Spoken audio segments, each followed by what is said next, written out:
few precautions beforehand. When we do things like tilting the patient up on their drive wheels, getting their casters up off the ground, you always want to make sure to warn the patient before you do so that you don't have compensation in any direction that could throw off your ability to hold them upright or cause the patient to lose themselves out of the chair. So give them a nice 3 count tilt. Same thing when you're going actually up and down, so you don't want to just drag them down the ramp, push them up. Anything we're going to be going across something, going over something, or adjusting the position of the chair in space, you're going to want to make sure the patient knows about it, because it can be weird and it can be a little scary. They don't feel a lot of control if you're just whipping them around, moving them around without letting them know.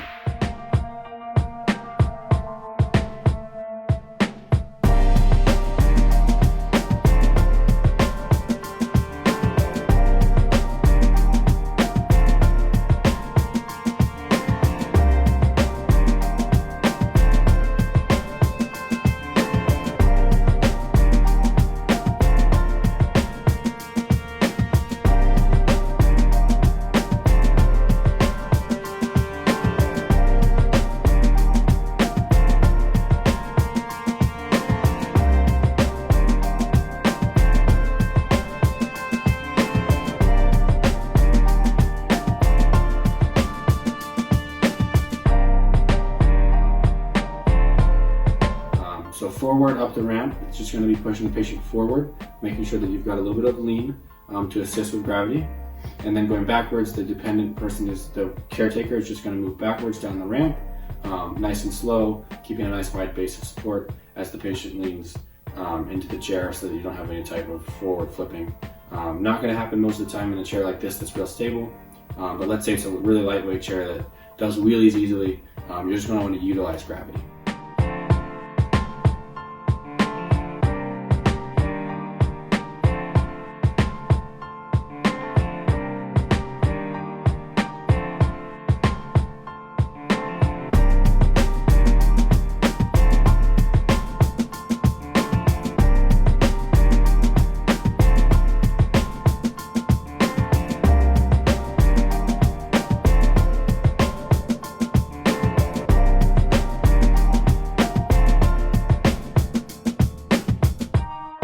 Let's talk about propulsion.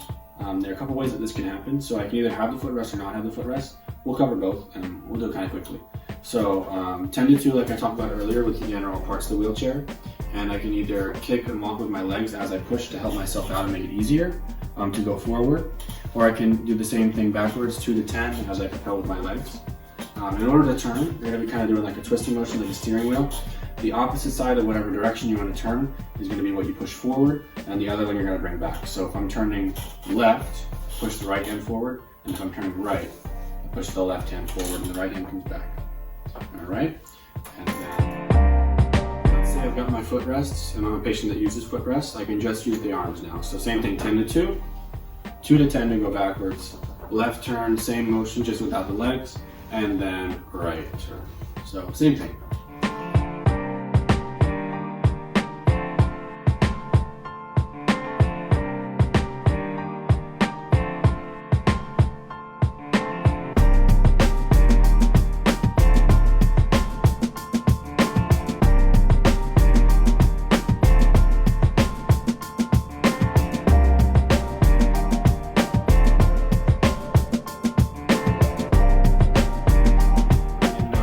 When it comes towards you, you're going to want to wheel up to the door, face, the handle itself, pull it out wide, and then you can either use the chair itself, because the patient's going to be independent, to wedge the door, or just use your hand to hold it open. The video that I do, I use my hand, that way I can keep moving through, without getting caught. It's a little awkward to use the chair itself to hold the door open, and I'm also I'm favorable to the patient not getting anything caught in between the chair and the door when they're trying to position their hand. So if the patient can, it would be best just to use their hand like this, keep the door open, and we'll cut to it in a second as they push through. Just keep that door like this, keep it nice and wide and open and out of the way so it doesn't swing back and hit them.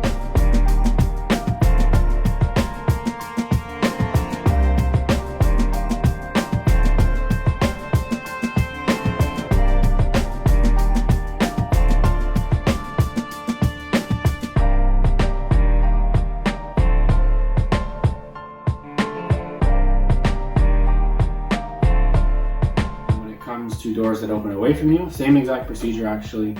Just roll up to the handle there, push it nice and wide.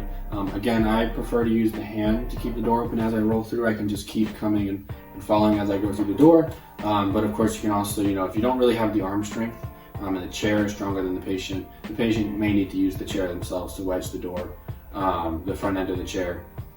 But again, it's really situational. I would prefer the patient not have their hands, really in anywhere they can get pinched if it's possible. If they're not strong enough to hold the door open, different story.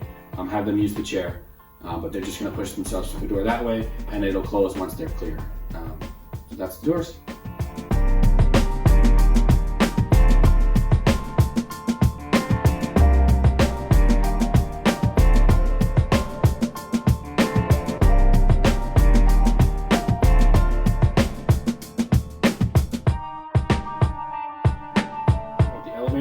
So independent transfer into the elevator.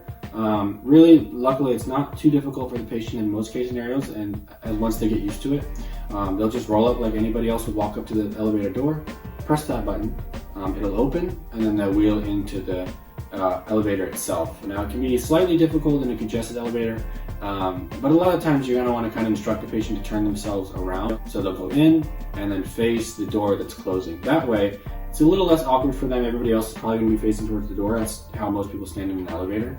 So they might feel, self-conscious facing, first of all, everybody that's looking this way, and second of all, facing the wrong direction in comparison to everybody else. Propel in, and then use that small rotary motion, if possible, if there's enough room in the elevator, to turn themselves around and kind of back up into the back of the elevator or stay in the front, again, depending on the situation.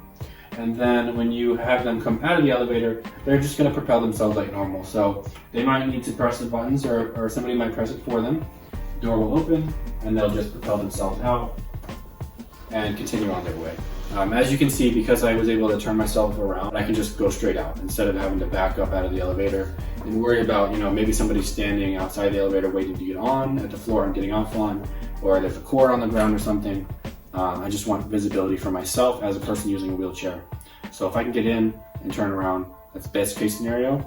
And then just to touch on dependent real quick, even though we won't demonstrate this, it's best in order to back up into the elevator if you're taking somebody in. That way you don't have two bodies trying to take up the whole elevator and turn. You can just back them into the elevator so that they're facing the right way, and then you can just automatically move them out and forward like we did up and down the ramp just on a flat surface. So just pushing them forward like normal.